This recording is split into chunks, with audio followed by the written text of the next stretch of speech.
ಪ್ರತಿಯೊಬ್ಬರ ಮನಸ್ಸಿನ ಜೀವನದಲ್ಲಿ ಹಣಕಾಸಿನ ಸಮಸ್ಯೆ ಮುಗ್ಗಟ್ಟು. ಯಾವುದೇ ಕೆಲಸ ಕಾರ್ಯ ಮಾಡಕ್ ಹೋದ್ರು ಕೂಡ ಹಣ ಇಂಪಾರ್ಟೆಂಟ್. ಲಕ್ಷ್ಮಿ ವಿಚಾರದಲ್ಲಿ ಅಡೆತಡೆ, ಏನ್ ಮಾಡಿದ್ರು ಪರಿಹಾರ ಸಿಕ್ಕಿಲ್ಲ ಅನ್ನುವಂಥವ್ರು ಗೋಮುತಿ ಚಕ್ರ ಒಂದು 6 ಏಲಕ್ಕಿನ ಇಟ್ಟು ಕ್ಷೇತ್ರಕ್ಕೆ 21 ಬಿಲ್ಪತ್ರೆ ಮರಕ್ಕೆ ಕ್ಷೇತ್ರಕ್ಕೆ ಬಂದು 21 ಸುತ್ತು ಪ್ರದಕ್ಷಿಣೆ ಹಾಕಿ ಪರ್ಸಲ್ಲಿ ಅಥವಾ ಮನೆಯಲ್ಲಿ ಕಿಜೋರಿಯಲ್ಲಿ ಇಟ್ಟು ಪೂಜೆ ಮಾಡೋದ್ರಿಂದ ಹಣದ ಸಮಸ್ಯೆ ಅನ್ನುವಂಥದ್ದೇ ಇರಲ್ಲ. ಪ್ರತಿಯೊಬ್ಬರು ಕೂಡ ಬಂದು ಇದನ್ನ ಉಪಯೋಗ ಪಡ್ಕೊಳ್ಳಿ. ನೀವೇ ಸ್ವತಃ ಮಾಡಿ ಪ್ರತಿಯೊಬ್ಬರಿಗೂ ಕೂಡ ಆ ತಾಯಿ ಜಗನ್ಮಾತೆ ಆಶೀರ್ವಾದ ಸಂಪೂರ್ಣವಾಗಿ ಸಿಗುತ್ತೆ.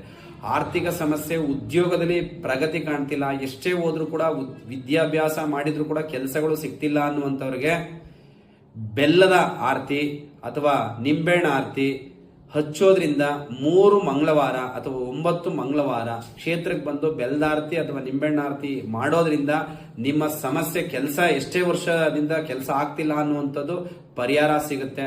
100ಕ್ಕೆ 101%, ಇದು 101% ಬಂದು ಪರಿಹಾರ ಮಾಡಿ ಪ್ರತಿಯೊಬ್ಬರಿಗೂ ಕೂಡ ಒಳ್ಳೆದಾಗ್ತದೆ.